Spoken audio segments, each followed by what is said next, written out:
Bom dia, pessoal. Estou colocando o sistema de streaming no ar. Deixe-me apenas ver se está tudo certo e já iniciamos a aula de hoje.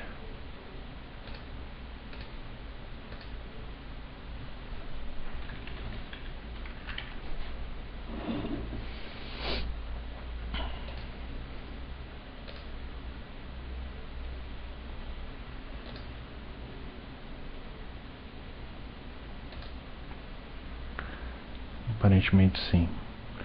Vamos aguardar mais um minutinho aí, só para o pessoal ter tempo de conectar e já iniciamos.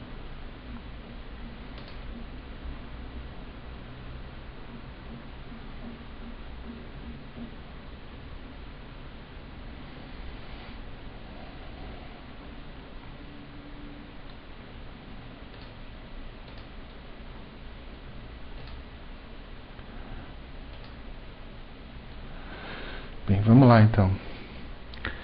Na aula de ontem, a gente fechou o estudo da parte principal do nosso curso, que era a parte de Varnish e estudo de cabeçalhos HTTP, né? A parte aí de debugging e do Plone App Caching. Hoje nós vamos ver um assunto um pouco diferente. Nós vamos ver alguma coisa sobre Squid 3. Tem bastante gente utilizando Squid em produção para fazer cache de SOAP. E, enfim, pouca gente ainda utiliza o Squid 3, né? Tem muita gente usando o 2.6 ainda, que é um problema, né? O 2.6 tem uma performance bem inferior ao 2.7, mas que muda algumas coisinhas na sintaxe do redirector, né? Muita gente, por não saber isso, está segurando o upgrade faz 3 anos, né? Então o que eu vou fazer na aula de hoje? Apesar de não ser o interesse principal de vocês, como eu tinha proposto isso no curso, eu vou dar um ligeirão, né? Fazer um geralzão sobre Squid 3. Vou tentar mostrar alguma coisa já de IPv6. Não sei se eu vou conseguir demonstrar na prática, mas vamos testar. E vamos ver. Bem, acho que essa vai ser a introdução da aula de hoje. Depois a gente vai começar a ver os tópicos que ainda faltam. Falta ainda a gente ver a parte de build out. Eu só passei por cima, né, no primeiro dia da instalação, mas falta dar uma explicada um pouco mais detalhada de como é que os build outs devem ser utilizados, né? E depois a gente vê a parte de build out. Eu vou, obviamente, abrir para perguntas nessas coisas todas. E aí vai sobrar pouquinha coisa para a gente ver de material, né? Talvez alguma coisa de backup do ZDB que eu não falei, que agora tem os blobs para fazer backup também. Enfim, tem uma série de coisas aí que a gente pode ver nesse período. A gente tem ainda hoje e amanhã. Eu acho que vai sobrar tempo, né? Dada a matéria que a gente tem para ver, eu acho que ainda vai sobrar tempo. Mas vamos lá, né? Vamos ver o que vai acontecer. Depende muito das dúvidas que vocês enviarem também. Os vídeos. Ontem eu consegui disponibilizar o vídeo da aula de ontem um pouquinho mais cedo, né? Deixa eu dar uma verificada aqui. Mas, salvo engano, eu acho que já na metade da tarde estava funcionando. Eu consegui fazer um script para automatizar o processo. O último vídeo ele acabou de dar o upload às 4h15 da tarde, né? E o primeiro acabou de dar o upload às 3h44 da tarde. Legal. Então vocês já devem estar com o material aí. Eu não fiz ainda o upload dos arquivos de configuração, né? Vamos ver se eu consigo achar um tempinho para fazer isso durante o dia, tá? Vamos começar então. Vamos começar hoje com o Squid 3, tá? Bem, vamos fazer algumas colocações sobre o projeto. O que tem de novidade no Squid, né? Para quem trabalha com o Squid em ambiente de produção. Bem, o Squid 3 ele foi uma reescrita do projeto Squid, né? O Squid 2 ele estava sofrendo de velhice, né? Ele estava, enfim, acabando por por ser um código que estava complicado demais de manter. Ele era um código feito em C puro, né? E foi necessário reescrever o Squid usando C++.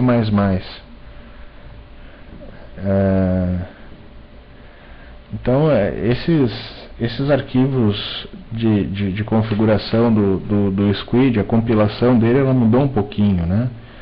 Via de regra, para o ambiente Debian, onde tu tem lá o Build Essentials, né, que é aquele pacote, aquele metapacote, ele já instala tanto o compilador de C quanto C++. Mas dependendo do ambiente, você vai ter que, né, se ligar de fazer a instalação do C++ e das bibliotecas da libc também, para poder compilar o Squid 3. Na prática, para a maioria das distribuições Linux modernas, isso faz pouca diferença. Quais são as grandes novidades do Squid 3? Bem, a primeira grande novidade é que o Squid 3 começou a ter suporte IPv6. Essa história de IPv6 é um negócio complicado, porque o pessoal no Brasil parece que não está levando muito a sério isso, né? A grande maioria das operadoras de telecom não tá disponibilizando acesso nativo em IPv6. E todo mundo sabe, né, que os endereços IPv4, que é os endereços que a gente está mais habituado a utilizar, eles já estão pela hora da morte, né? Eles já se esgotaram no IANA, que é a entidade mundial que faz a distribuição de endereços IPs. E aí cada região do mundo está fazendo utilização do seu estoque pessoal de faixas de IPs, né? Vai chegar um dia que ninguém vai mais ter IP para ligar a máquina, né? E aí todo mundo vai ser obrigado a utilizar IPv6 na marra. O problema é que a conversação entre redes IPv6 e IPv4 não é uma coisa muito simples, né? Então o que eu tenho feito? Já faz aí uns 3 meses que todos os sites que eu administro, pelo menos os que estão no meu provedor, eles já estão com Dual Stack. O que é Dual Stack? Dual Stack é você ter uma máquina que ao mesmo tempo tem IPv4 e IPv6, né? Isso é especialmente interessante de fazer em máquinas que tem proxy como o Squid, porque aí você consegue, por exemplo, fazer a configuração de Dual Stack nessa máquina que vai ser o proxy e fazer com que domínios respondam nessa máquina, sendo que internamente na sua rede pode ser que o servidor para onde o proxy está, né, enviando conexões, né, para onde ele está realmente fazendo o caching, ele pode ser tanto IPv4 quanto IPv6. Então ele normaliza a tua rede, né?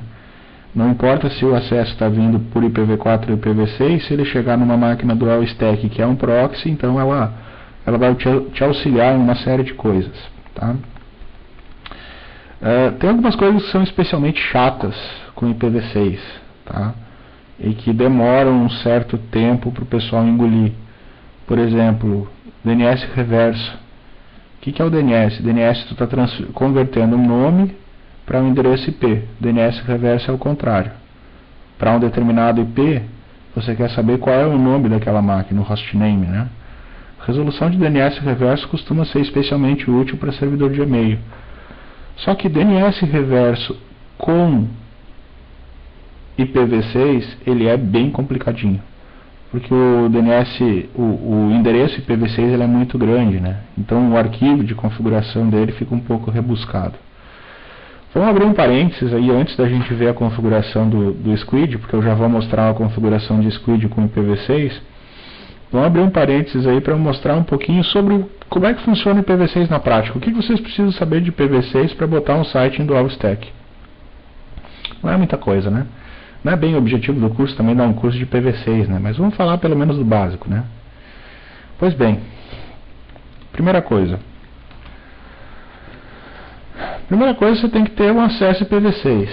Então, se tu der um ifconfig aqui nessa máquina, a gente vai ver que ela tem, deixa eu fechar isso aqui é atualização de pacote, não faz sentido a gente fazer isso agora. Então, se eu der um ifconfig aqui, eu estou vendo que eu tenho um endereço IPv4, né? Eu até tenho um endereço IPv6 aqui, que é um endereço IPv6 de escopo link, tá? Mas isso aqui não é um endereço acessível via rede, tá?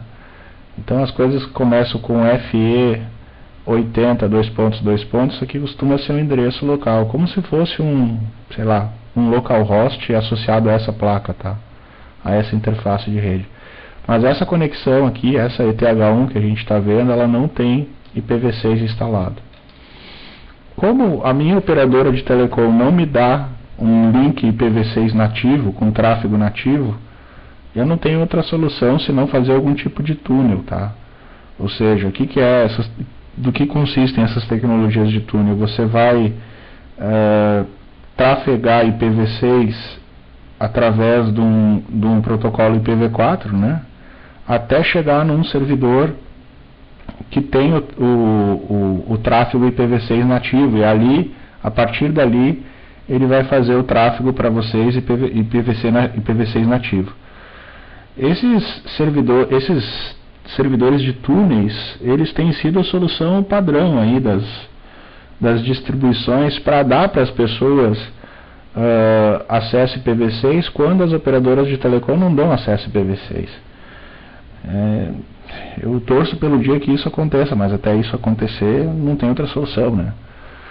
Então no Debian, como é que funciona para você instalar um túnel? Bem, tem várias formas, né? Tu pode fazer isso com a própria configuração do kernel. Tu pode fazer lá um túnel 6-4, 4-6 ou 6-6. Tu tem várias formas de fazer túnel. Ou você pode usar um túnel que a gente chama Teredo, tá? Teredo é uma das formas alternativas de fazer túnel, que você vai conversar com o servidor Teredo, ou seja, existe um protocolo para isso, é um protocolo baseado em UDP, e vai permitir com que o tráfego saia da sua máquina através de um pacotinho UDP até chegar no servidor Teredo, e de lá ele é convertido para IPv6 e aí começa a ter tráfego IPv6 nativo, né? Vamos ver isso então. Como é que a gente instala um túnel Teredo numa máquina Ubuntu, por exemplo? Vamos ver se tem. Geralmente tem nas máquinas Debian. Não cheguei a ver no Ubuntu. ptcache search Teredo. Vamos ver. Tem. É Miredo o nome do pacote. Tá? Vamos dar uma ptget install Miredo. Vamos ver se vai. Beleza? Está instalando. Ok, parece que foi. Vamos ver agora o ifconfig, o que ele gerou. Bem, o ifconfig ele continua tendo o meu IPv4, né? Essa sintaxe aqui continua funcionando. Só que agora ele adicionou uma interface Teredo aqui, que é uma interface que tem um IPv6 verdadeiro, que é esse IP aqui. Tá? Esse aqui ele tem escopo global.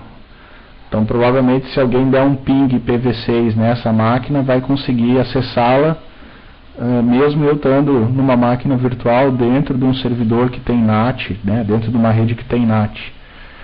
Isso é uma coisa que o pessoal não entendeu ainda, mas como na internet IPv6, a internet do futuro, né, todos os dispositivos vão ter um endereço IPv6 único, não existe mais NAT. Você tem um endereço IP de ponta a ponta, né? O NAT em si ele deixa de existir. Então aqui eu tenho um endereço IP em IPv6 verdadeiro, único no mundo, que já está identificando essa minha máquina virtual. Como é que isso é feito? Bem, isso é feito pelo próprio Teredo, né? O Teredo tem lá uma faixa de IPs enorme, aí todo mundo que se conecta nesse servidor Teredo acaba recebendo um IP, né? Como se fosse um DHCP, só que DHCP também não existe mais em IPv6.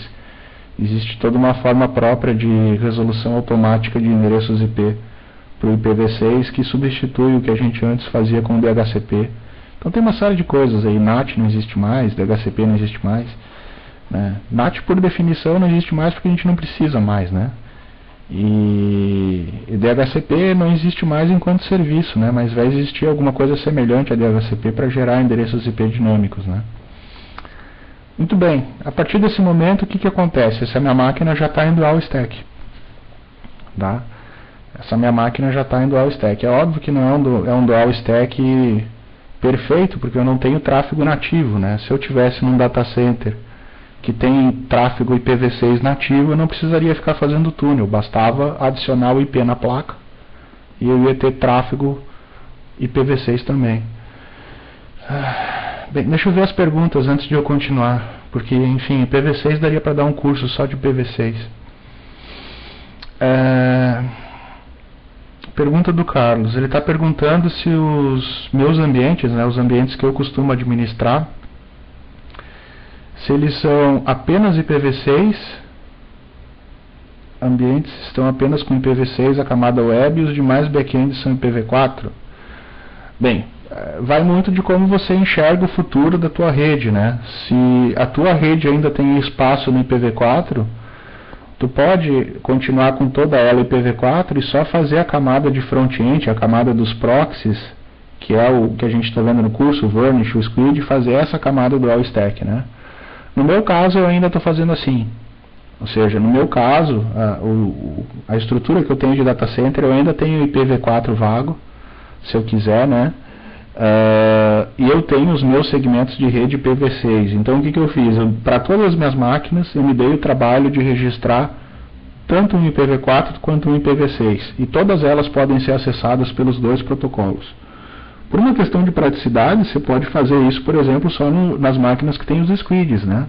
Deixar apenas as máquinas que têm o squid ou o Varnish com acesso do all-stack, né? E aí toda a rede interna você não mexe, você deixa do jeito que está, que ela continua acessível através de IPv4. Só que aí o que acontece é que no futuro vai chegar o dia que você não vai mais ter IPv4. Você vai ser obrigado a começar a botar máquinas internas que são apenas IPv6. Aí as máquinas que são apenas IPv4 não vão conseguir conversar com as máquinas IPv6 se elas não tiverem dual stack, né?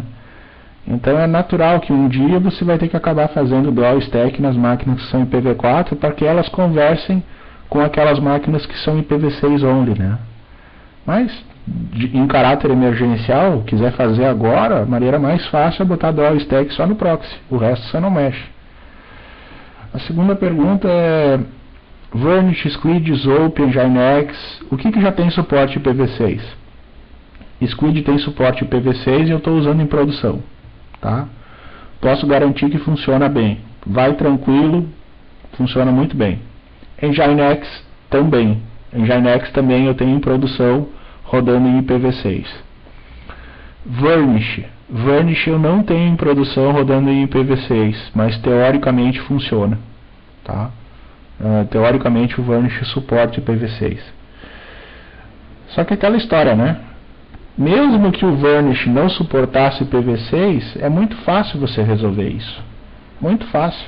Você bota na frente dele um Nginx fazendo proxy para ele. O Nginx trabalha em dual stack. Você coloca o Nginx em IPv6 e IPv4 e ele faz proxy para o Varnish no IPv4, né? Não tem problema nenhum. E o Zope nativo? O Zope nativo teoricamente funciona em IPv6. Eu só não sei quem é louco que roda Zope nativo puro em IPv6 only. Eu não rodo. Eu coloco todos os meus servidores Zope apenas em IPv4, tá? Eles vão escutar no 0000 em todas as interfaces, né? E por sua vez eles podem ser acessados tanto com IPv4 como com IPv6. Funciona, mas eu não deixaria só em IPv6 only. Eu acho que essa configuração, pelo menos por caso do Zope, está bem pouco testada. Mas teoricamente funciona, tá? Eu deixaria em IPv4 ainda. Eu acho que com a gradual utilização de redes dual stack e quando começar realmente o pau quebrar, né, de a gente ser obrigado a usar IPv6 only, naturalmente os softwares vão começar a amadurecer, né, e funcionar cada vez melhor com IPv6. Hoje funciona, teoricamente funciona, mas não é assim tão estável quanto eu gostaria, tá? Eu já vi que tem, por exemplo, algumas versões de Python, de interpretador Python, as versões mais antigas, que não tem mais suporte, tem alguns bugs com IPv6. Python 2.4, por exemplo. Tá? Os Pythons mais modernos não, mas os mais antigos têm alguns bugs com IPv6. Mas enfim, supostamente até lá por 2014, 2015, que é quando o pau vai quebrar, né, vai acabar todos os endereços IPv4 no Brasil, a gente vai ser obrigado a começar a ter dispositivo IPv6 only. Supostamente até lá as coisas já vão estar bem mais resolvidas, né? Agora eu posso garantir, pelo menos na parte de proxy, o Squid está bem estável mesmo, bem tranquilo, dá para usar em produção sem problema nenhum, tá? Eu estou usando, devo ter uns 500 domínios em cima disso. Aliás, eu acho que eu sou um dos poucos malucos que tem provedor no Brasil que tem 100% do all-stack, né? Mas vamos lá, deixa eu mostrar alguns testes para quem está habituado aí a trabalhar com redes. O que vocês têm que saber na parte de IPv6 para você se virar, né? Primeiro que o ping mudou, né? Então quando você vai dar ping, por exemplo, no google.com, esse ping é IPv4, tá? Esse ping é IPv4. Se você quiser fazer um ping IPv6, o comando muda para ping6, tá? ipv6.google.com. Se você não tem acesso a IPv6 na sua rede, esse comando não funciona, tá? Ele simplesmente não vai conseguir conectar IPv6 ao site. Outros comandos que são importantes para vocês verem. Bem, host, o comando dig, por exemplo. Só que aí a gente tem que entender como é que funciona a configuração de dual stack a nível de DNS. Vamos falar um pouquinho disso antes de eu mudar o comando. Digamos que você queira pegar lá Brasil GovBR, você quer botar ele dual stack, você quer botar tanto acesso IPv6 quanto acesso IPv4. O que você tem que fazer? Você tem que fazer que o DNS, né, o serviço de DNS, quando fizer a resolução do www Brasil GovBR, que ele devolva um IPv4 e devolva também um IPv6. Por que disso?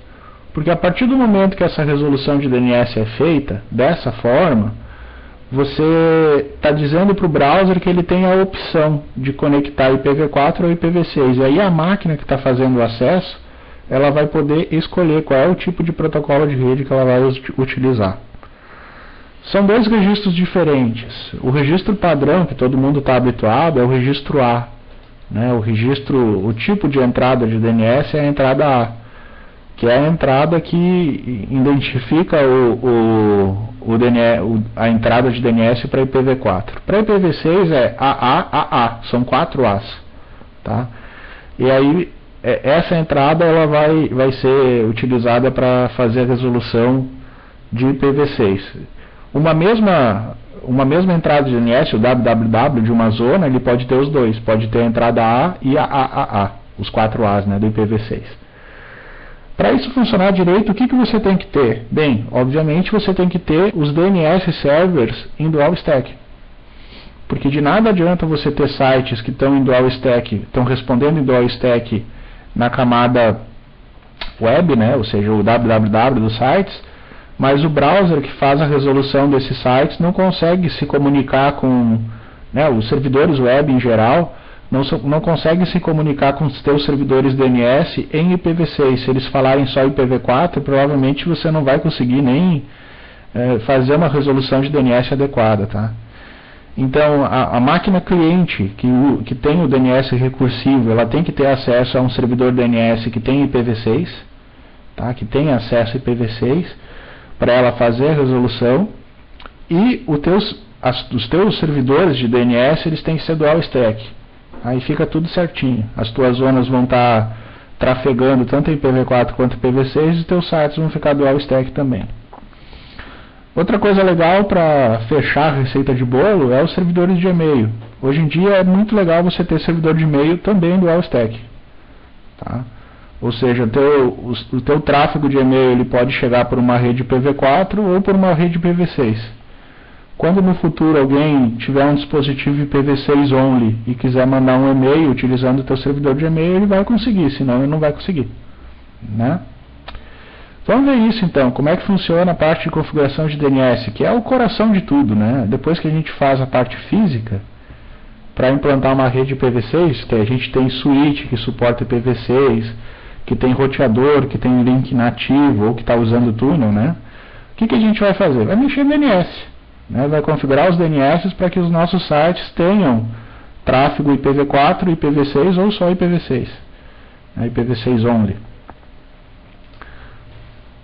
Como é que funciona? Vamos pegar aqui, ó, por exemplo, host www.paital.com. O que fez esse comando aqui? Deixa eu aumentar um pouquinho a fonte para aparecer no vídeo. Aí. O que fez esse comando? Esse comando está dizendo que www.paital.com ele é um alias para lbpaital.com, ou seja, um alias para um load balancer.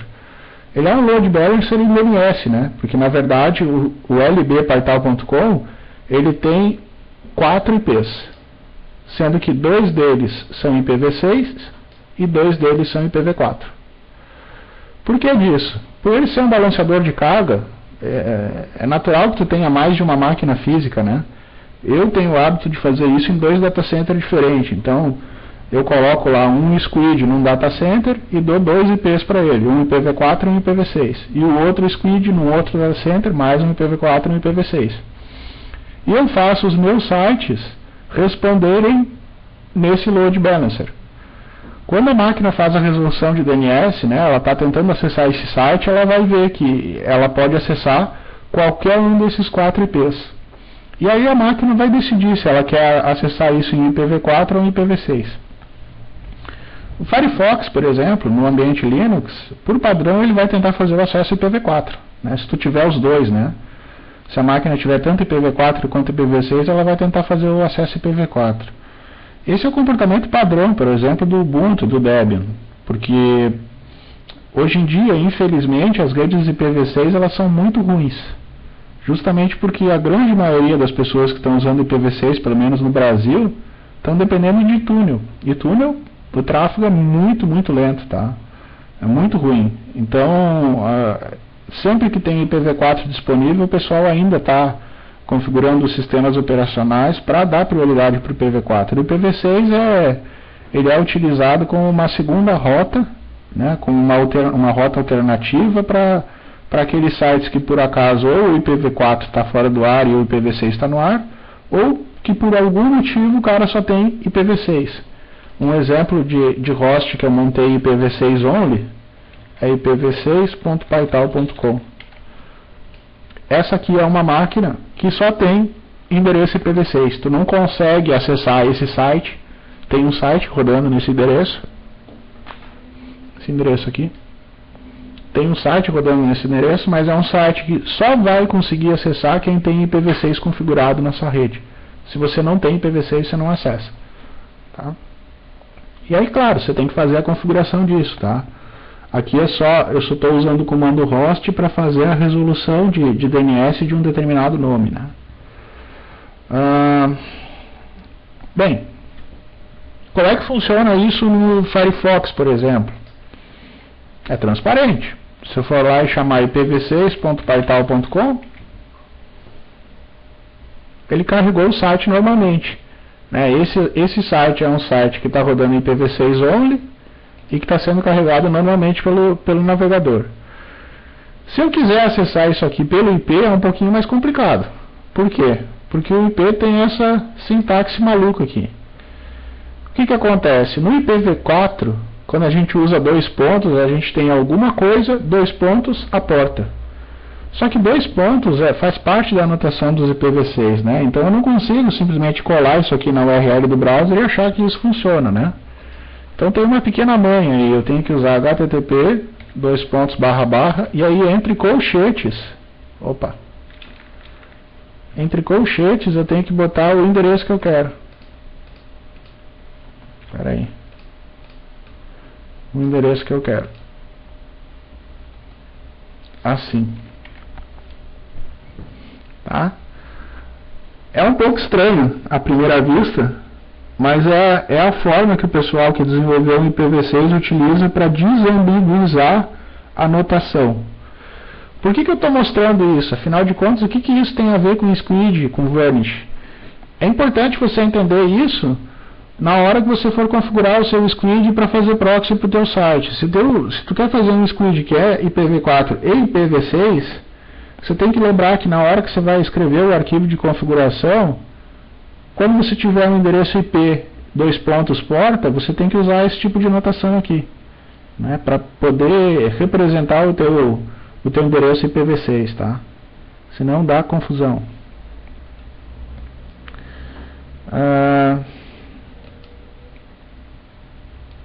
Que mais? Dig plus short pytal.com mx.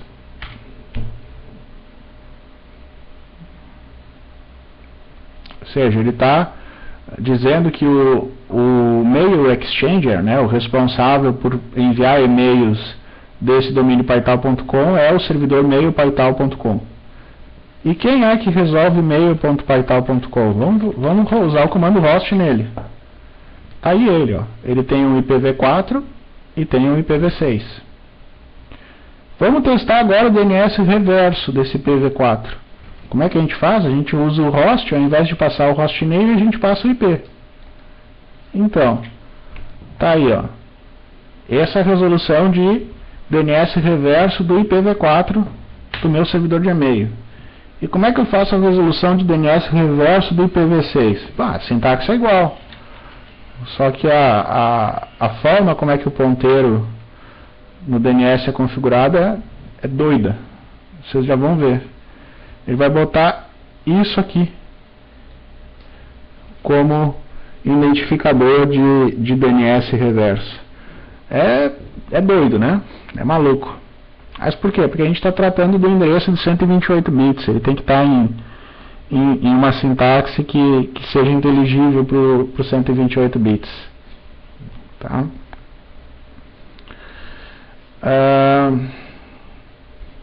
Bem, esse é o básico. Tá? Esse é o básico. Não vou entrar no mérito de como configura DNS reverso de IPv6 e tal, mas é importante você saber esse básico aqui para você conseguir configurar a sua rede, fazer a configuração de DNS que você precisa, né? E poder, obviamente, testar, né, a instalação que você vai fazer depois com o Squid. Deixa eu ver se tem mais alguma coisa para mostrar de cabeça, assim. De cabeça eu acho que é isso. Deixa eu ver, host-a, se ele mostra alguma coisa. Ficou muito grande. Deixa eu diminuir a fonte um pouquinho. O host-a ele mostra mais coisas, né? Por exemplo,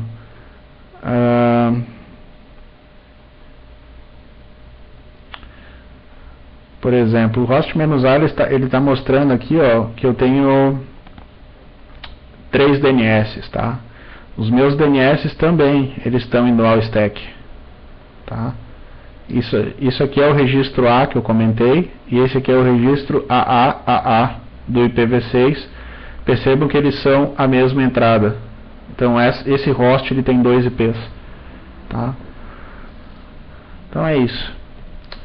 O que nós vamos fazer agora? Nós vamos fazer uma configuração de Squid dual stack com IPv6 para, por exemplo, hospedar um site ZOP, onde o ZOP está em IPv4, mas a gente já quer expor ele publicamente, tanto em IPv4 quanto em IPv6.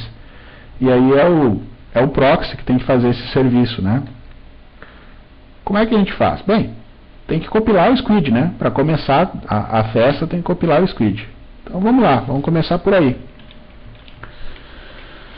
Compilar o Squid tem que baixar ele primeiro. Então eu vou acessar o nosso servidorzinho, o servidor do curso.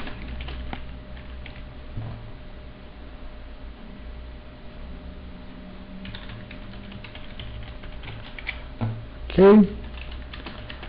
Sudo home shiro curso src. E aqui nós vamos baixar o Squid. Que Squid que eu vou baixar? Bem, vamos aqui no site do Squid. Download, baixar o release oficial da versão 3.1. Ele já está um pouquinho, a versão estável já está um pouquinho velha, né? Ela é de julho de 2011. Né? Eu acho que eu não estou rodando a 3.1.14, estou rodando uma mais antiga. mas tudo bem. Então vamos baixar o 3.1.14 aí, eu vou copiar o link aqui. wget dele.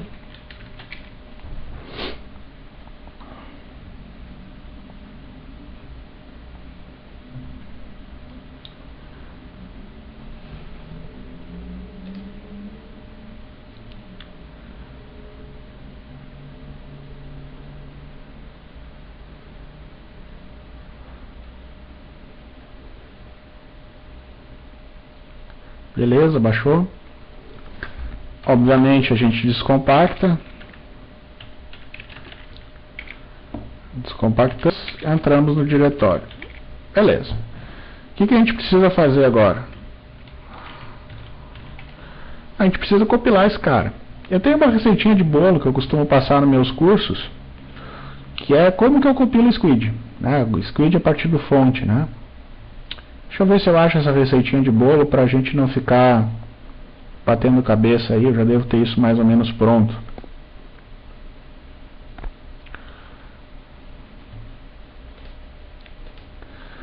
Deixa eu ver aqui. Eu não cheguei a preparar ainda em curso, eu não mostrei curso com Squid 3 ainda. Mas beleza, sempre tem a primeira vez. Faz ao vivo, né? Aham.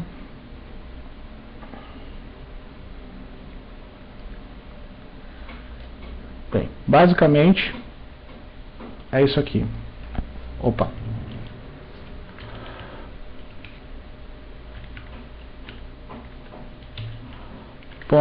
/configure. Aí a gente vai passar um prefixo, menos prefixo igual /opt squid, que vai ser o lugar onde é que o squid vai ser instalado, né? Eu tenho esse hábito de botar as coisas no /opt. E aí tem uma opçãozinha que eu costumo recomendar no caso do squid, que é essa aqui: Enable Story IO, UFS e AUFS. O que é esse AUFS? Esse AUFS ele é uma implementação do cache do Squid, do storage do Squid, utilizando chamadas de sistema operacional, chamadas assíncronas, né? Ou seja, ele usa I/O assíncrono. O I/O assíncrono é importante para performance, né? O Varnish já tem isso nativamente, o Nginx, todo ele é desenvolvido em cima de I/O assíncrono. Mas o storage original do Squid 2, nunca foi, né, assíncrono. Então eles inventaram isso depois de alguns anos, o AUFS, que é aquela representação de árvore de diretório, só que com operações de I/O assíncronas.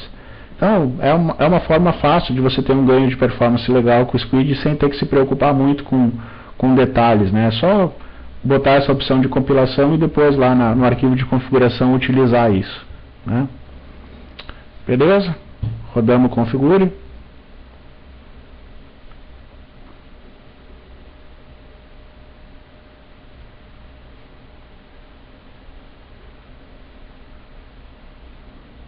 Demora um pouquinho, né? Tem que compilar.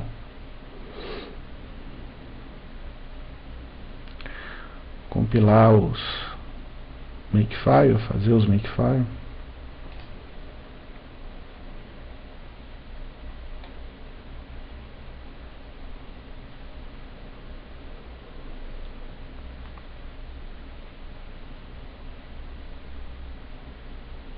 Ok, funcionou. E agora make install, né? Que é obviamente fazer o trabalho de compilação propriamente dito e instalação.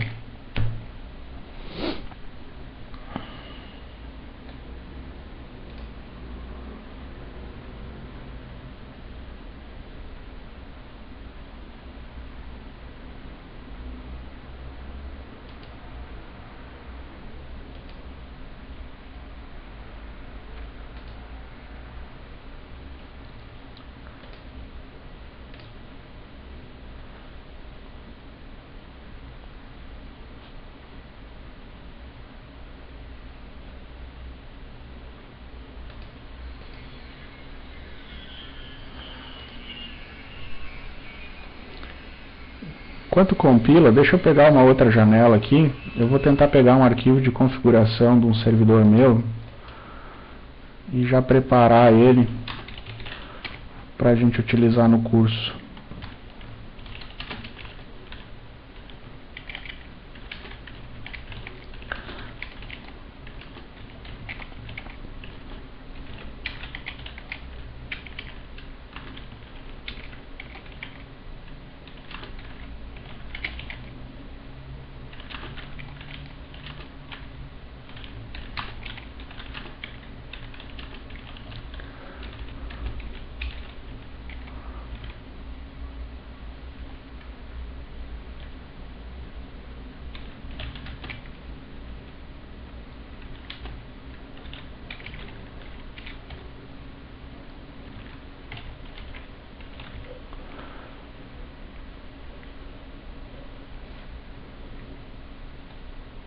Está ainda compilando.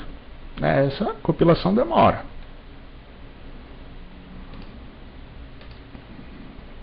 A máquina aqui é rápida.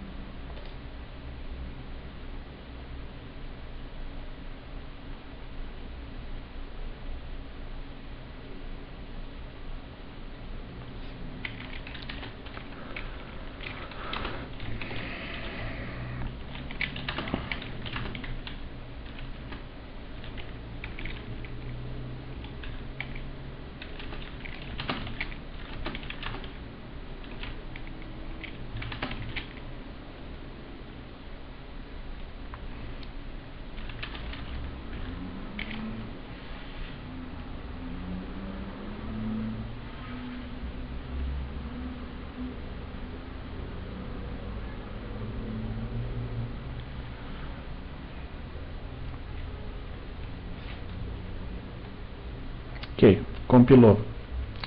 Beleza, agora vamos ter que montar um arquivo de configuração aí. Deixa eu só ver se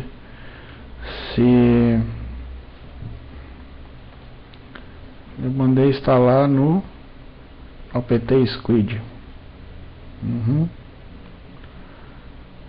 Tá bom. Deixa eu só ver se tem alguma coisa que eu possa tirar aqui dos meus arquivos de configuração.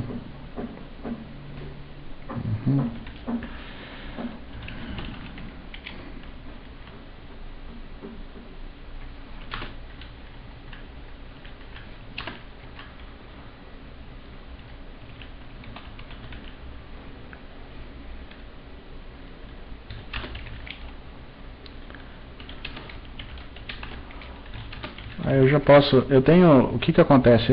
Nesse período todo eu desenvolvi, né? Deixa eu mostrar para vocês no vídeo. Nesse período todo que eu venho trabalhando com Squid, eu acabei desenvolvendo algumas técnicas de configuração de Squid que eu tenho utilizado em produção já faz um bom tempo.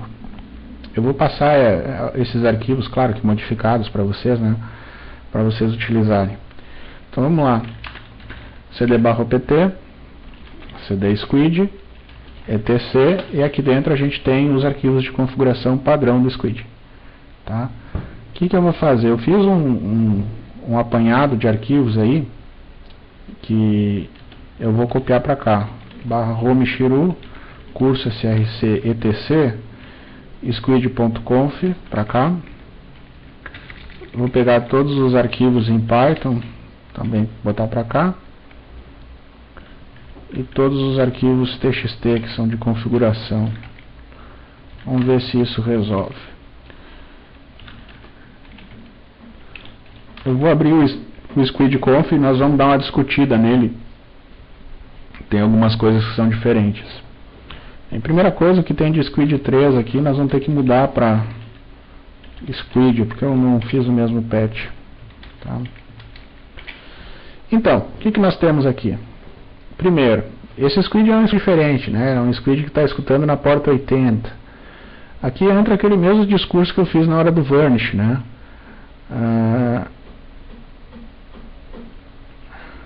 Só um instante, pessoal.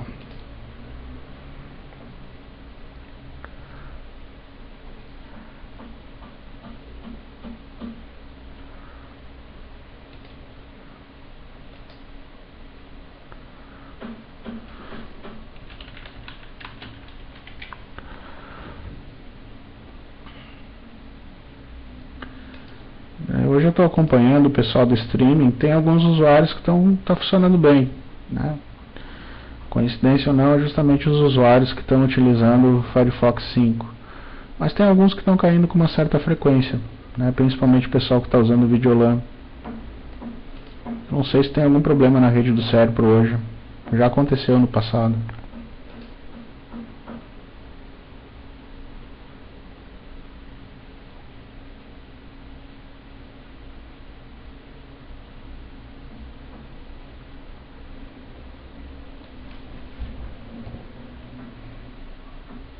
Deixa eu só responder a dúvida de um dos colegas de vocês.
Eu não sei. Deixa eu só perguntar uma coisa.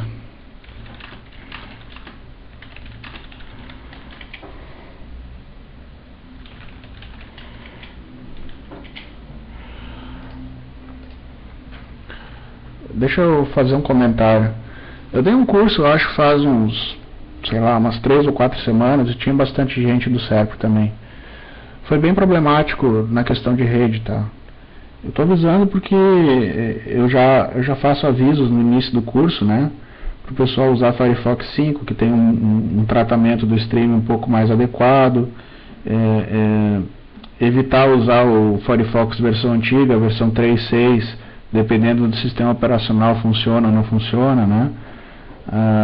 Então, enfim, tem essa questão do player. Agora, para quem está usando o Firefox 5 e está com problema de rede, eu já vi acontecer também, a questão de, sei lá, um mês atrás, do pessoal do Serpro do Rio de Janeiro está com muito problema para acessar e depois acabou se verificando que era um problema na rede do Serpro, tá? É chato falar isso, porque a gente sabe o tamanho da rede do Serpro e às vezes é difícil até de descobrir as pessoas que são responsáveis quando um problema desse acontece. Mas eu já vi acontecer, tá? Uma das coisas que vocês vão ter que investigar aí, e vai ser útil para vocês no futuro, caso um dia vocês voltem a fazer um curso, é entender o que existe de firewall ou de controle nessa rede de vocês. Eu fui dar um curso em abril no Serpro em Brasília, e o IDS, o sistema de de prevenção de intrusão da rede e acabou barrando a minha estação por causa de algumas coisas que eu estava fazendo, né? Então, essa rede de vocês é uma rede bem complexa, que tem uma série de coisas para ser levantada. Eu, infelizmente, não posso fazer muita coisa a respeito, né? Para quem, porventura, tiver com dificuldade de acesso. A única coisa que eu posso fazer é recomendar usar o Firefox 5, né? Se vocês têm alguma conexão de proxy na rede de vocês, desativem, tentem fazer acesso sem nenhum proxy, um acesso direto. E caso nada funcione, vocês lembrem que vocês têm acesso aos vídeos, né? A aula é gravada, vocês vão ter acesso aos vídeos. Então não se preocupem muito com esse tipo de aspecto, né? Esse tipo de peculiaridade, porque infelizmente é normal acontecer. E é justamente por isso que eu faço as aulas gravadas. Nesse momento, para a gente ter uma ideia, alguns dos alunos, tipo o Eduardo, o Breno, o Alexandro, eles estão conectados faz um tempão, tá? Eu estou vendo aqui porque eles, tipo, o Eduardo está conectado a 3.000 segundos, né? O Breno a 2.600 segundos, ou seja, a conexão deles está bem estável. Mas tem gente que está, né, tentando conectar e seguidamente dá problema, né?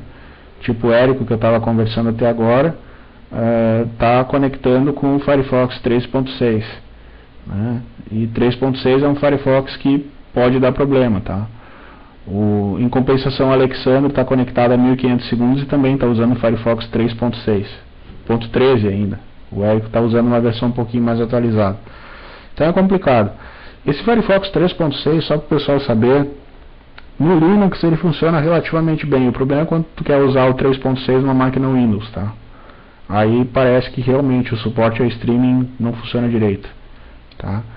No caso, o Alexandre, esse que está, sei lá, quase 2 horas conectado sem cair, ele está aí com com uma versão no Ubuntu Lucid, e o Érico está usando o Ubuntu Maverick, tá? Então, assim, infelizmente não tem muito o que fazer.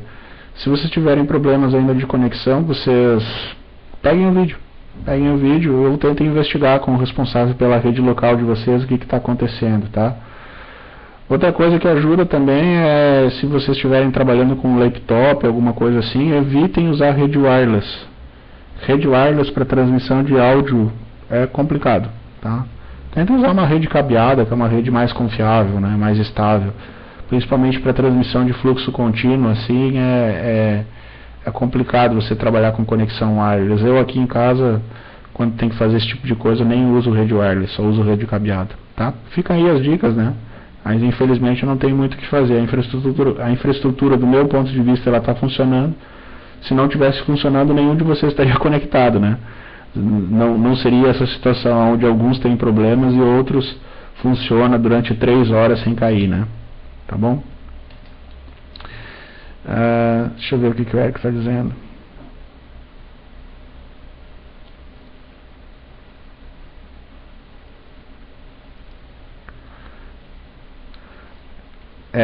O Breno, colega de vocês aí, tá falando justamente o que eu acabei de falar, né? Que nos 2 primeiros dias ele estava usando o Firefox 3.6 e estava ruim a transmissão com delay, e aí ele, enfim, está usando a versão 5, que é a versão que foi recomendada, e está bem melhor. E incrível o seguinte, eu mandei um e-mail no domingo antes da nossa primeira aula justamente avisando disso. Não usem um Firefox antigo, usem pelo menos a versão 4. Mas o pessoal insiste, né? Às vezes pelo fato até de ter uma versão homologada no próprio server, né? Dá um certo trabalho instalar uma versão específica de navegador para você trabalhar, mas é uma necessidade. Infelizmente, esse tipo de tecnologia de streaming ainda não está tão estável quanto a gente gostaria, né? Tem sempre aí alguns cantos para serem arredondados, né?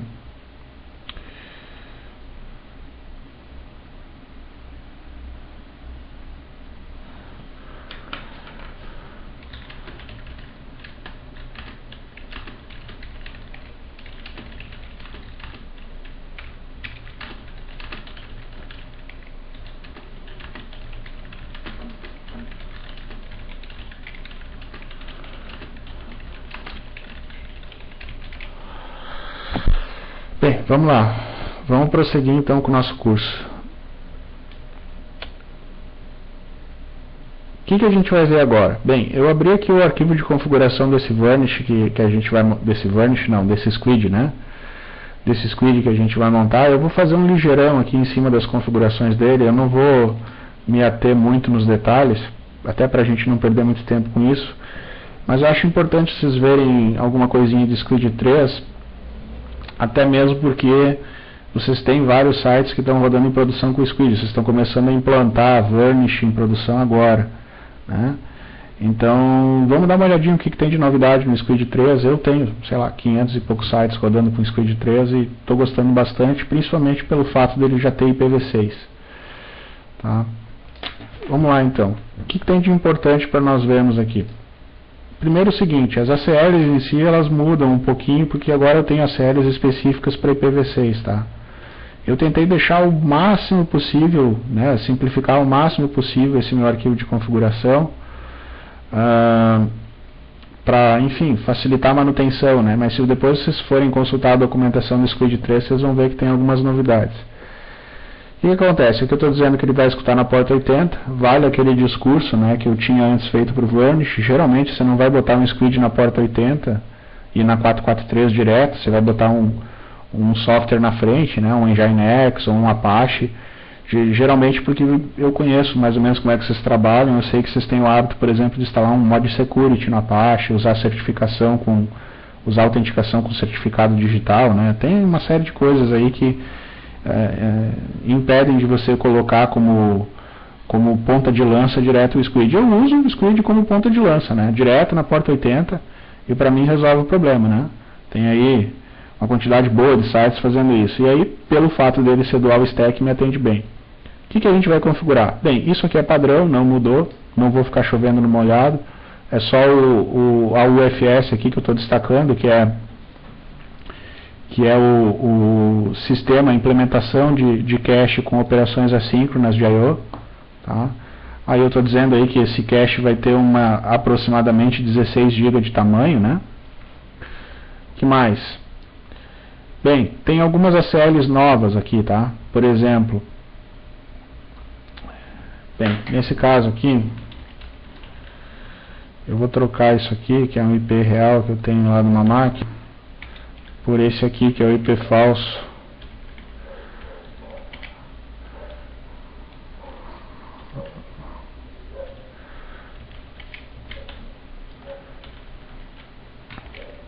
Tá, resolvido.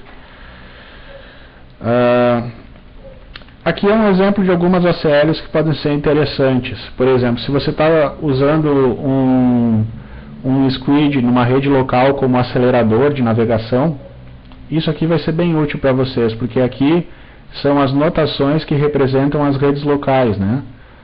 Aqueles segmentos de redes locais que tem IP falso, né? IP que não é roteável na internet, né?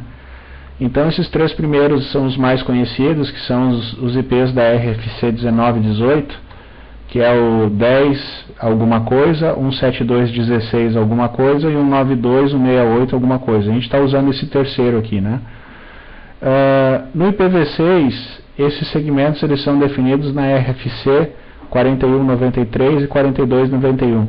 São justamente os FC00 e os FE80, tá? Esses aqui são o localhost, digamos assim, que são os links locais, né? Enfim, seria o equivalente ao localhost e às redes internas que a gente tem no IPv4, só que para IPv6. Cá entre nós, o cara que está fazendo isso com uma certa seriedade não vai ficar fazendo rede privada, né? Rede privativa usando IPv6, né? Com o tamanho de espaço de endereçamento que a gente tem para IPv6, dá para botar IPv real para todo mundo, né? E aí depois, o que é privado e o que não é privado é só uma questão de configuração de firewall, configuração de rede, né? Agora, claro, se o cara é psicótico, quer realmente ter uma rede totalmente privada e não quer se preocupar com roteamento de tráfego, tudo bem, vai ter que usar uma configuração nessa faixa aí, FC00. Mas hoje em dia, é claro, né, um dos motivos do fato do IPv6 existir é justamente você não ter que usar isso. Tá? Que mais? Bem, tem algumas coisinhas aqui, mas basicamente são ACLs que eu faço para bloquear, propfind, proppatch, que são aqueles métodos de WebDAV que para uma máquina Squid, para um cluster clone não tem muito por que existir, né? Eu geralmente bloqueio, deixo passar só purg, get, post, head, que é aquilo que a gente faz explicitamente no Varnish, né? Só que lá eu faço uma exclusão mais agressiva, eu digo, passa apenas esses métodos aqui. Aqui eu faço a exclusão dizendo quais métodos eu quero bloquear. É só uma questão de estilo, né? O que mais que eu tenho aqui? Bem, aqui eu tenho umas firulinhas para bloquear alguns tipos de user agents, que geralmente são bots que ficam tentando rastrear os servidores. Posso bloquear sem nenhum tipo de risco. Aqui é algo semelhante àquela CL que eu fiz na Nginx lá, para bloquear os bots que são muito agressivos, né, que eles costumam ficar rastreando o teu servidor e tentar gerar uma carga desnecessária para a tua aplicação.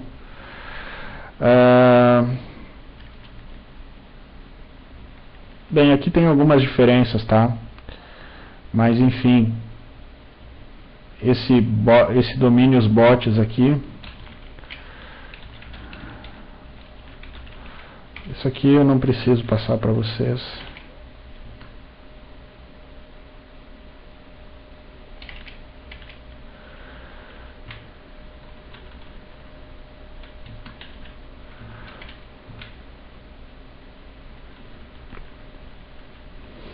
Aqui é um negócio legal que eu gosto de fazer no Squid, tipo, tu consegue fazer uma ACL para bloquear os bots apenas no horário comercial, tá?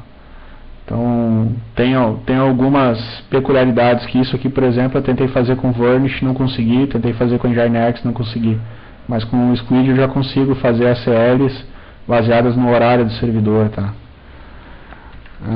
Tá, isso aqui é bobagem, não vale muito a pena. Deixa eu ver só se não tem nada aqui que vai ser inútil depois para vocês. Dar uma boa limpada nesse arquivo. Isso aqui está comentado, mas eu deixei ali por uma questão de documentação.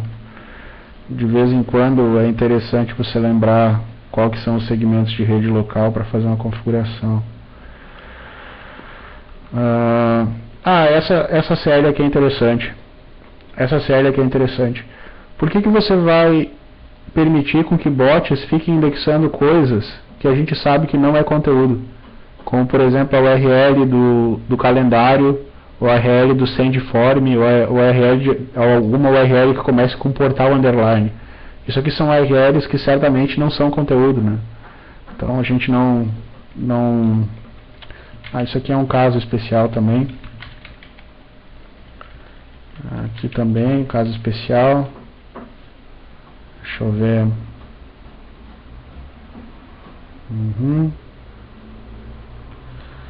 Deixa eu pensar. Bem, aqui a gente vai ter que fazer uma pequena modificação, né? Na verdade, aqui eu estou tentando definir uma série para dizer qual é o domínio que eu vou acelerar, né? No meu caso aqui vai ser o domínio curso, né? Então, se o dash também é curso, a porta 80 é HTTP, beleza, é o que eu quero mesmo. Tá?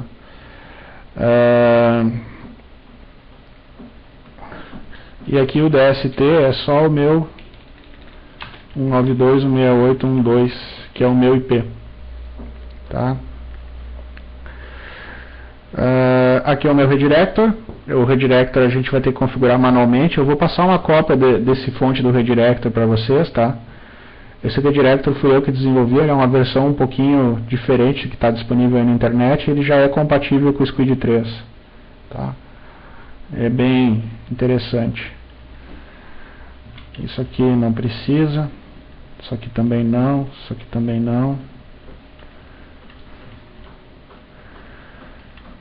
Isso aqui pode ficar, mas não é muito essencial. Tá. Ok, o que tem de importante aqui?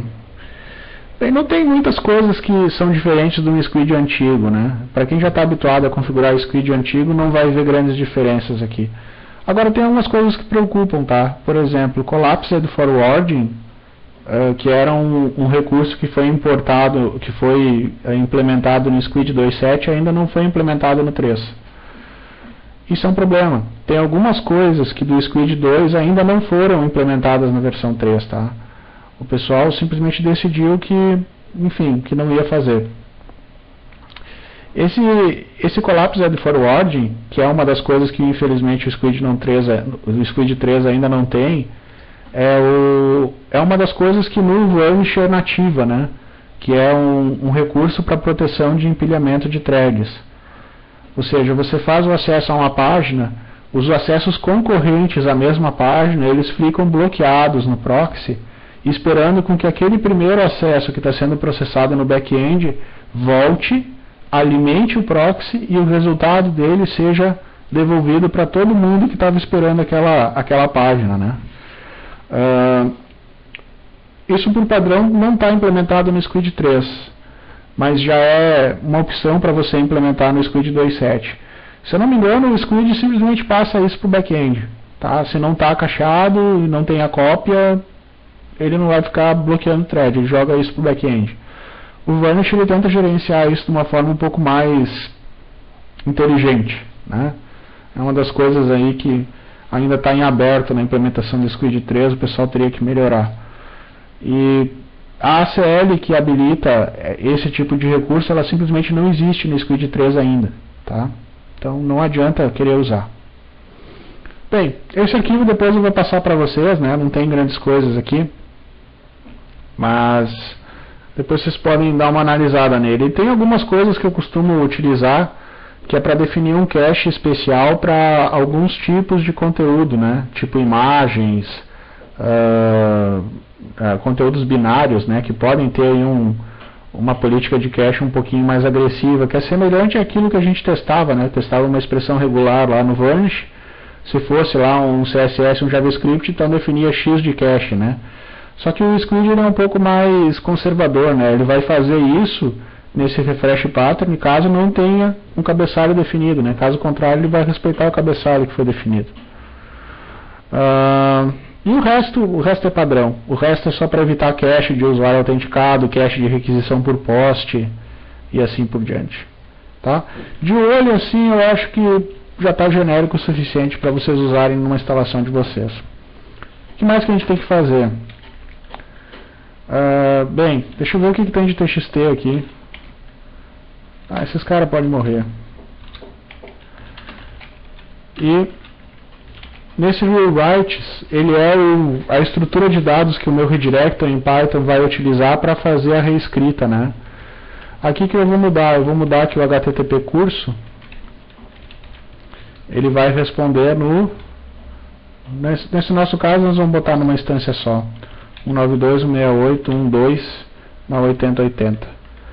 E aí o objeto vai ser reescrito para curso, como se o domínio fosse curso. Tem que ajustar a regra. E o objeto, se eu não me engano, lá dentro é plone, com P maiúsculo. Ok, tá? Essa primeira CL aqui, é para permitir o acesso administrativo através de uma URL especial, que é a Cache Object, tá? Isso aí é como se fosse um protocolo que internamente o Squid utiliza para permitir com que scripts automatizados extraiam estatísticas do teu proxy, tá? Por que a gente faz isso? Isso aí é útil para você conseguir monitorar o teu Squid, monitorar a eficiência dele.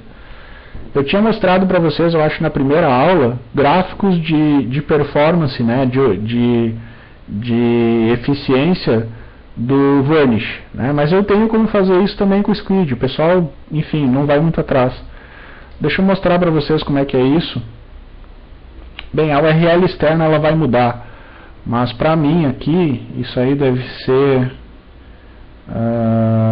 deixa eu pensar qual que é a URL interna aqui. Tem uma questão de infraestrutura de rede aqui. Vai ser alguma coisa parecida com isso aqui.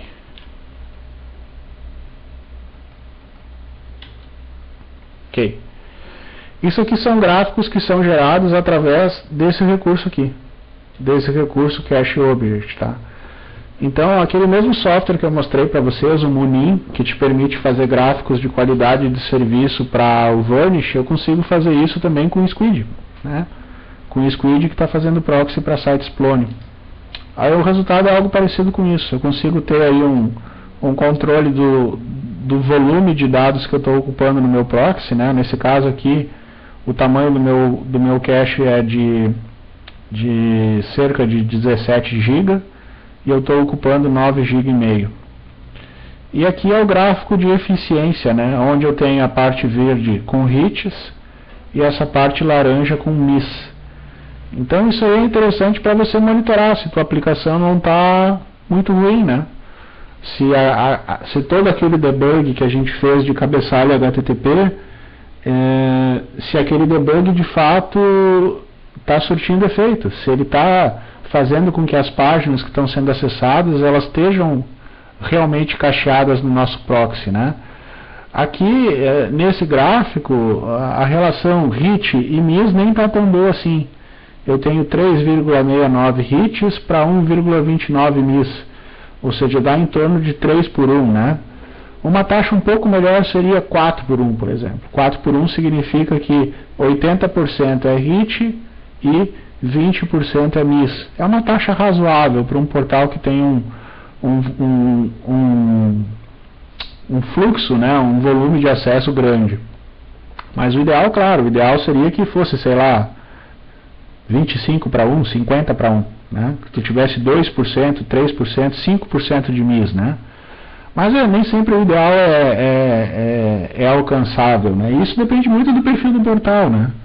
Às vezes você não consegue realmente fazer cache e usar cache compartilhado. Você se obriga a tolerar taxas de eficiência de proxy bem inferiores a essa, né? Por causa da questão de aplicação. Se é uma aplicação de intranet, muito pouca coisa você vai conseguir cachear num proxy compartilhado. Vai conseguir cachear CSS, JavaScript, alguma coisinha de layout, né? Outra coisa legal é a questão de tráfego, né? Tráfego, medindo o tráfego HTTP, né? Se você tem, por exemplo, um pico assim de tráfego e esse tráfego ele é injustificado, ninguém consegue explicar por quê, você pode estar sofrendo um ataque de negação de serviço, né? Então, manter gráfico de todos os serviços que você... manter gráficos de qualidade de serviços de toda a tua infraestrutura é importante para você conseguir monitorar isso com eficiência, né? Tem muita informação implícita aqui e que ajuda o administrador a entender se o proxy está funcionando direito, se ele está tendo uma boa taxa de hit em relação aos miss e às vezes conseguir antever problemas, né? Quando você percebe, por exemplo, que tu tem uma aplicação que está dando pouco hit, provavelmente é uma mudança que o código fonte sofreu, o desenvolvedor foi lá e às vezes por engano ou, né, acabou fazendo alguma bobagem no fonte, arrancou um cabeçalho sem querer, e isso, antes que tire o site do ar, você consegue detectar, né, o impacto na performance que isso tem. Então é importante monitorar. Monitorar um squid é tranquilo, é só você habilitar isso e depois escrever um agente, né, que utilize esse cabeçalho cache object para fazer o acesso das estatísticas que o squid mantém internamente, tá? Dá para fazer isso também com MIB, né? Quem é mais da área de gerenciamento de rede aí e trabalha com SNMP, dá para fazer isso com MIB também. Mas eu confesso que nunca fiz. Eu prefiro pedir diretamente para o squid o que está acontecendo do que ficar delegando isso para um protocolo, tá? Beleza, vamos testar, ver se essa configuração rápida que eu fiz aqui, né, se ela está funcionando. Beleza, estou com o meu Plone rodando, ele continua rodando desde ontem, eu nem tirei do ar. Vamos ver se eu consigo botar o squid no ar então. Vamos lá. Como seria? cd.ponto, cdsb, eu tenho que dar um squid -e primeiro, né? Tem alguns probleminhas de sintaxe. Deixa eu ver aqui. Squid.conf.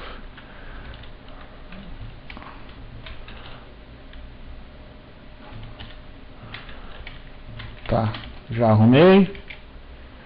Bem, agora deu um problema de permissão aqui. Eu tenho que criar esse diretório aqui, né? E tenho que dar a devida permissão para o usuário que vai rodar o squid poder escrever aí. Então eu tenho que criar o var logs, o var cache. Deixa eu ver se o usuário squid tem. Deixa eu ver só com que usuário que eu botei esse squid rodar, porque ele tem que ser um usuário, deixa eu ver, proxy. Beleza. Então vamos ver se ele existe. Existe. Então é só mudar o dono. Shawnee-R proxy /opt squid-var. Ok. Acho que agora roda.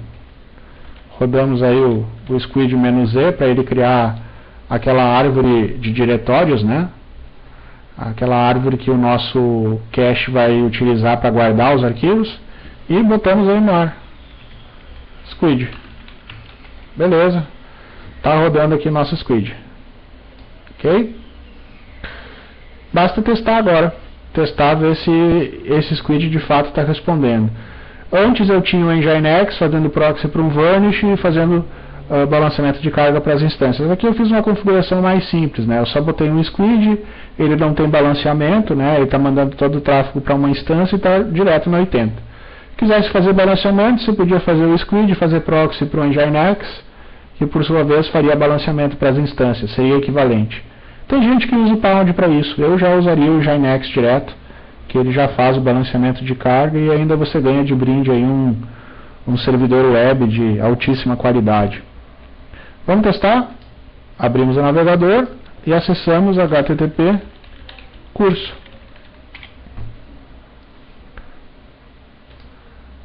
Quase funcionou, ele deu acesso negado. Ele deu acesso negado, provavelmente porque deve ter alguma ACL faltando, né? Deixa eu ver se de cabeça eu descubro o que é.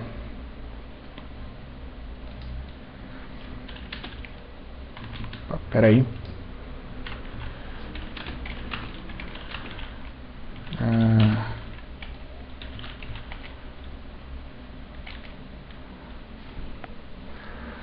Deixa eu pensar.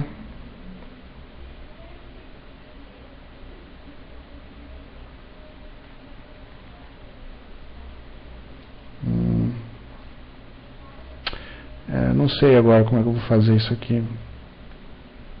Debugar isso aqui vai dar um certo trabalho. Não lembro de cabeça o que pode estar errado.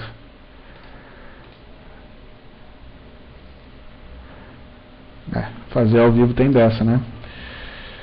Ai. Deixa eu ver se eu estou fazendo o rewrite correto. Tô sim. Ok. Deveria estar ok. Vamos rodar esse squid então em modo debug para ver o que a gente pode ter errado de configuração. Eu não lembro agora de cabeça. Bem, para habilitar o modo debug tem essa CL aqui, que é debug options, tá? Ela vai auxiliar a gente. Tem que tirar o squid do ar, que o -9 squid vai matar ele. Morreu. E agora vamos subir ele de novo. / squid sbin squid. Ok? E agora vamos para o diretório de var logs dele, que deve ter um arquivo cache.log que vai nos mostrar o que está acontecendo. Vamos lá, vamos fazer um acesso. Vamos ver se o cache log mostra. Sim, aconteceu um problema aqui. Ele detectou uma coisa bem óbvia. Eu geralmente erro sempre isso aqui, que é o seguinte: o meu servidor Zope e o meu servidor Squid são a mesma máquina. Então o proxy entrou em looping. Tem aqui um forward looping detected, tá? Ou seja, o Squid ele acaba se perdendo quando o IP do servidor Squid é o mesmo do servidor para onde você está fazendo proxy, tá? Então, como é que eu podia fazer para resolver isso? Deixa eu pensar. Deixa eu pensar. Precisaria de um outro IP aí, mas eu não quero resetar a placa de rede por causa do streaming.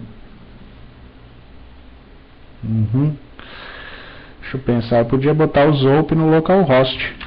É uma solução. Deixa eu dar um kill do squid aqui. Eu vou parar o ZOP e botar o ZOP no localhost. Só deixa eu ver se ele está escutando em todos os IPs ou se ele está escutando pipegrep 8080.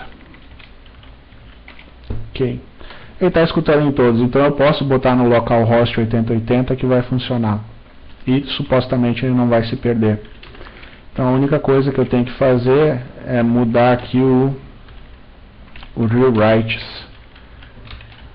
Tem que botar aqui, em vez de ser o IP, vou botar 127.0.0.1. E no squidconf %s vou mudar um 926812 para 127.0.0.1. Vamos ver se assim vai.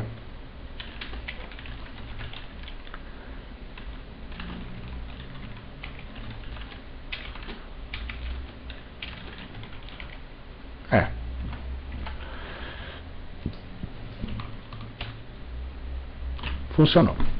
Era isso mesmo. O Squid ele tem essa peculiaridade. Você não pode fazer proxy para uma aplicação que está no próprio IP do proxy. Ele sempre vai reclamar que isso é potencialmente perigoso e ele não vai conseguir diferenciar se ele não está fazendo proxy dele mesmo num looping infinito, né?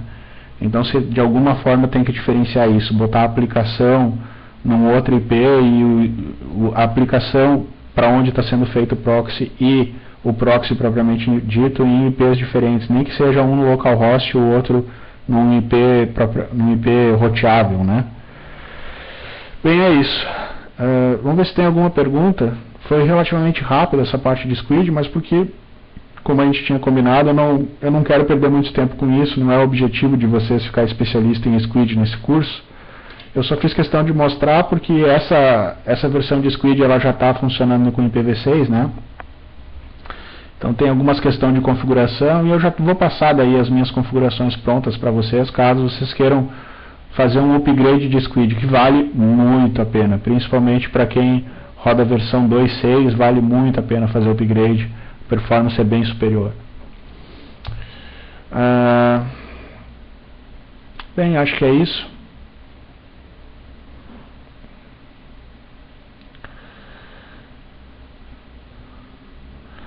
Beleza. Bem, dito isso, acho que eu vou parar para intervalo, então, uns minutinhos. A gente acabou se estendendo, agora já é 10h25, né? Geralmente eu faço intervalo um pouco antes. Vamos fazer um intervalinho de uns 10 minutos. Não, 10 não, uns 5 minutos, né? 5 a 10 minutos. E aí, na volta do intervalo, nós vamos começar a estudar a respeito do build-out. Né? Nós vamos começar a estudar a respeito do build-out.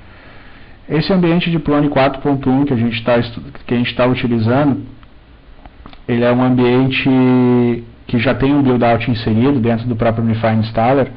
Vamos tentar fazer um estudo dirigido aí, de ler os arquivos de configuração desse build-out, fazer a instalação de alguns produtos, né, e entender realmente como esse build-out funciona, né? Entender realmente como que a gente pode trabalhar com esse build-out.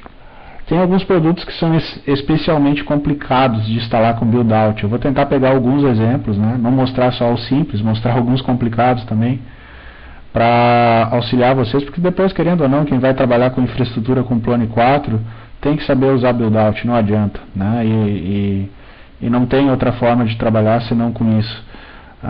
Aquela época onde a gente fazia instalação manual de produtos, descompactando um arquivo num diretório, meio que já passou, né?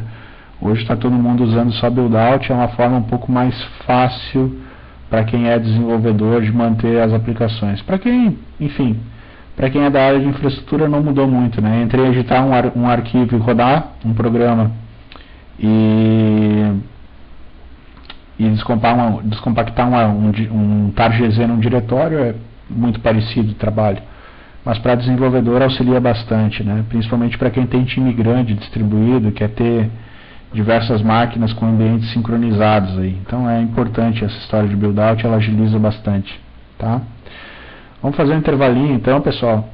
E aí na volta do intervalo vamos começar com build-out, tá bom? Se tiverem perguntas, vocês podem ir lançando as perguntas no Google Talk. Assim que eu puder eu vou respondendo.